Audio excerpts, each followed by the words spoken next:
Hello again, this is UML Operator. All right, our subject today is supporting the development of requirements through activity diagrams.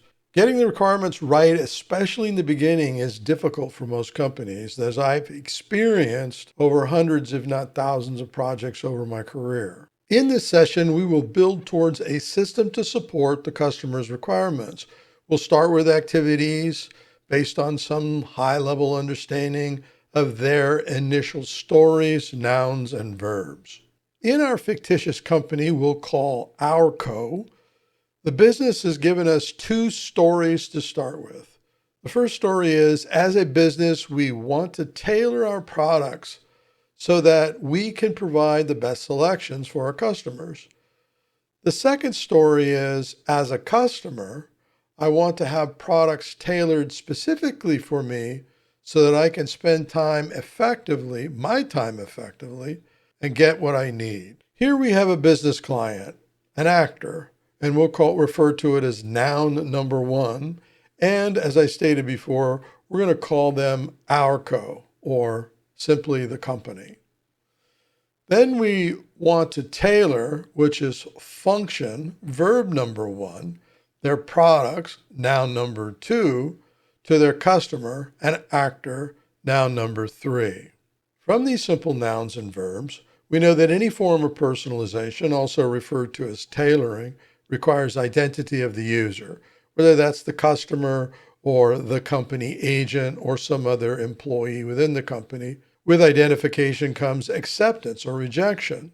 The objective of the company is to sell, and thus order or ordering and order processing which will be involved.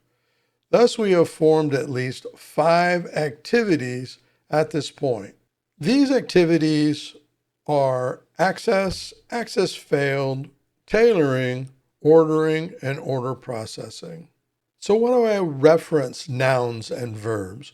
Nouns are our actors, and they could be machines, while verbs are functions. Nouns are also activities and actions. An activity in UML represents a unit of work or a process that can encompass multiple actions or steps, while an action in UML represents an individual or atomic, that's irreducible, step or task within the activity. Verbs describe the action, state, or occurrence, and forming the main parts of our activities or our actions. Let's form our activities from our nouns. And it's best at this point not to think of actions yet.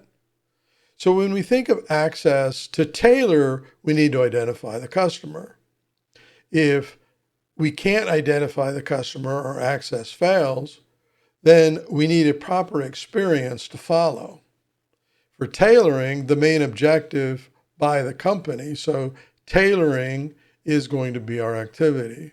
As for ordering, the capabilities to order tailored products. And for order processing, the capabilities to deliver products to our customers. I'm sure there are many more activities, but we should start simple, and we know we can scale from there based off the tooling we have in front of us. Let's now form our actions, nouns, from our activities, also nouns. To start this, we need to decompose our activities into composite diagrams relevant to each activity. For access, we start with login, which must be validated, and we'll save registration as an activity for later. We will assume the customer is registered or has created an account. For access failed or being denied, we need an experience that's positive to the customer, yet a deterrent to a bad actor. As for tailoring, we need to understand the validated customer from any profile data we have on that customer. For example, what they like, what they have purchased or done in the past, what they have a propensity to buy at that time, and more. The more data we have, the better the tailoring experience. For ordering, we need the customer to select products for their shopping cart, the ability to submit that cart, the ability to calculate any taxes or shipping costs, the ability to pay and accept or decline payment. If payment fails, for whatever reason, we want to save that cart for the customer if they return. And for order processing, we need the ability to fill order to be shipped and the ability to close the order when completed. So we now have our 5 activities based off some simple nouns and verbs, user stories, if you will, that our client has given to us for this project. We have created composite diagrams represented by this infinity or horizontal 8 icon you see on each of them for access failed, tailoring, ordering, and order processing. So let's step through each one of these activity diagrams and simulate each one of them one at a time. Now, I'm not going to build each one of these activity diagrams in this session. If you need help on building activity diagrams, you can watch my previous videos on the subject and you'll be able to get through it. One of the things I will say is that we're not going to get carried away here with simulation. We're not adding guards and we're not adding any JavaScript to the events or effects to the elements. We're simply going to put in actions, some decisions or merges. We'll start with a start, end with an end on each one of them. And then if we brought the activities in to each one of them as invocation action elements. All right, so I'll get started and we'll go through these 5 activity diagrams. So the first one is access or access management, and that's simply login. All right, so identity management is broken up into 4 components or 4 system areas. One is authentication, the other is profile management, the third is authorization, and the fourth is session management. So we start with login or authentication. So from our tools, we have an initial start, no label, clean. We lead into our first action, which is login. From login, we have a control flow that flows us to validation, where we validate the credentials, right? And then we make a decision. We can double click on this and validate or verify. This is a decision and not a merge, where we decide whether the validation failed, therefore denied, or it's been validated, therefore we can move on to the next activity, tailoring. And in this case, we have an end. Now, in previous videos, I've shown you how to go to simulate. You can start here. You can select the simulator and you can start your simulation here. But a faster way to start each one of these, simply right-click inside the diagram, and you'll see in activity diagrams, you have a menu option, execute simulation, right? And then there's interpreted simulation and manual simulation, right? So in the professional version of Sparks, I think you only get manual simulation, but I have the ultimate and even unified editions of Spark where we get interpreted simulation as well. We're going to run manual simulation, all right? So I'm going to select it. And what's happening right now is it's starting the simulation and it's going through the first 2 actions to the decision point. And we're making a decision whether we're going to have login validated or we're going to go to denied. So if we go to denied, what's going to happen is it goes through the deny flow and activity. And I'm not going to do that. What I'm going to do is I'm going to close and then stop and go back to access. I'm going to right click, execute manual, and this time we're going to choose validated. So it's going through login validated, it goes to login validated, and it launches the tailoring activity, which I'm not going to do. I'm just going to go ahead and cancel. And when we do the full, you'll see what happens is it's going through. It returns back to the starting point and executes the end point. But you'll see that when we do the full simulations. So I'm going to go ahead and close, right, and stop because it's going right to tailoring and I don't want it to do that. So we have simulated the first activity. We're going to go to access failed activity, which I have named denied. So when you give an activity, if you leave it blank, like I'll hit blank right now, and I see the activity name access failed, right?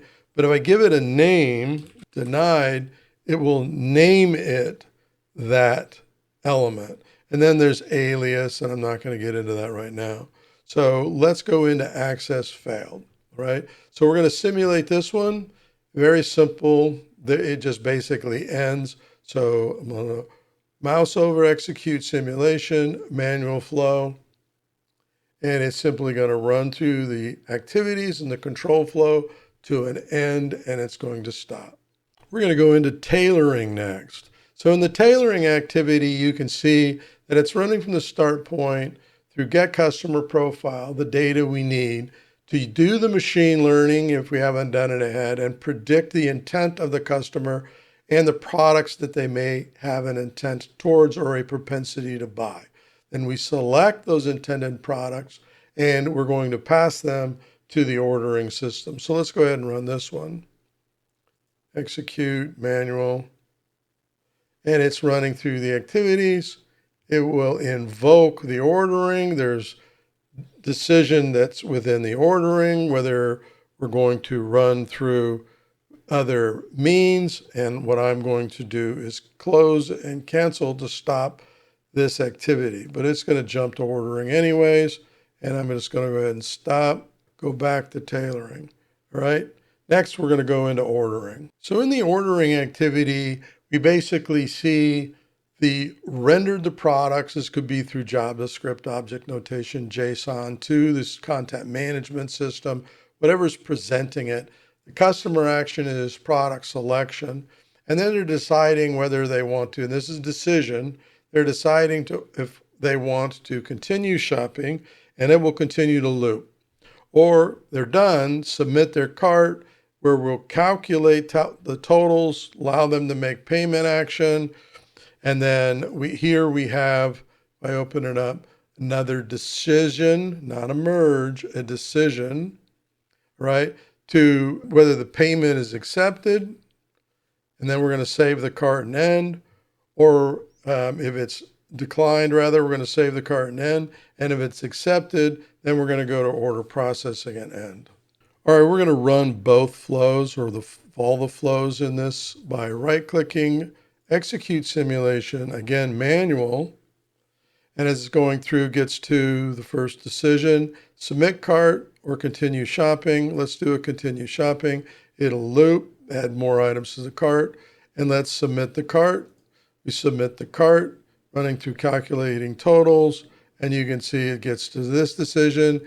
Hey, was the payment declined after this payment action, or was it accepted? We're going to do accepted, and it's going to run through to the order processing. I'm going to go ahead and close and stop, and now let's get into order processing before we run the full simulation.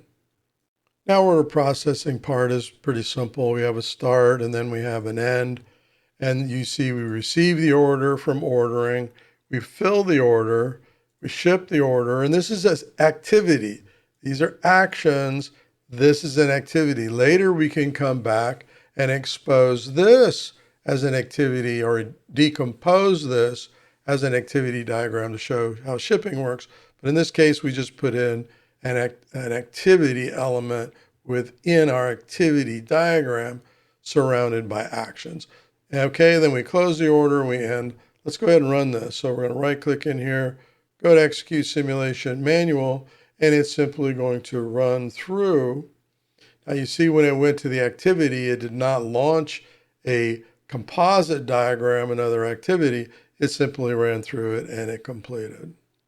Okay, so we've connected our 5 activity diagrams. I'm going to go ahead and open the first one. This is where everything starts.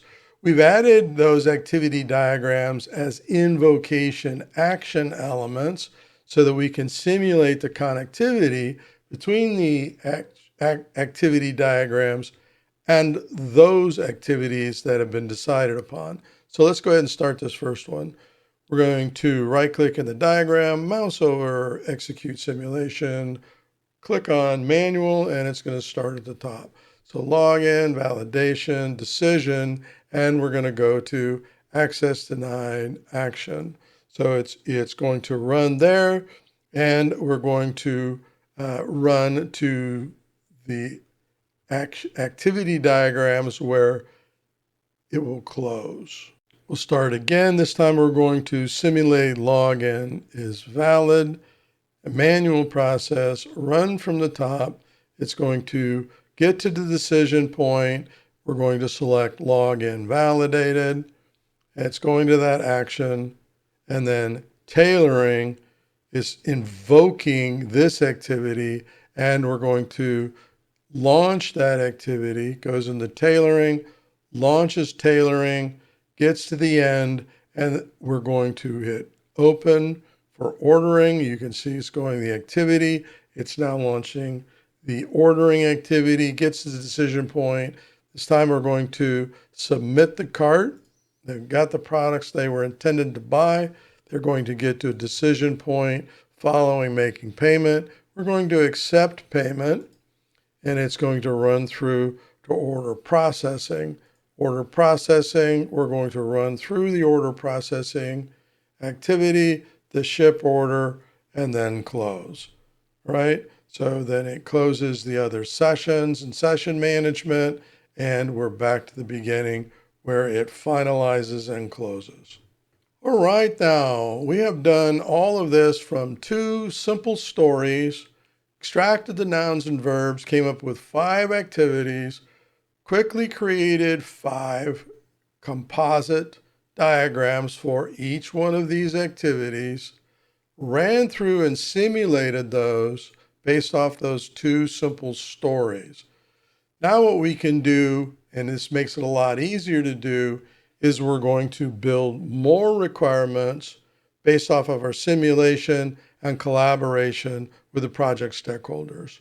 In our next session, we're going to get into continuous requirements development based on what we accomplished in this session. So until then, happy modeling, and I'll see you there.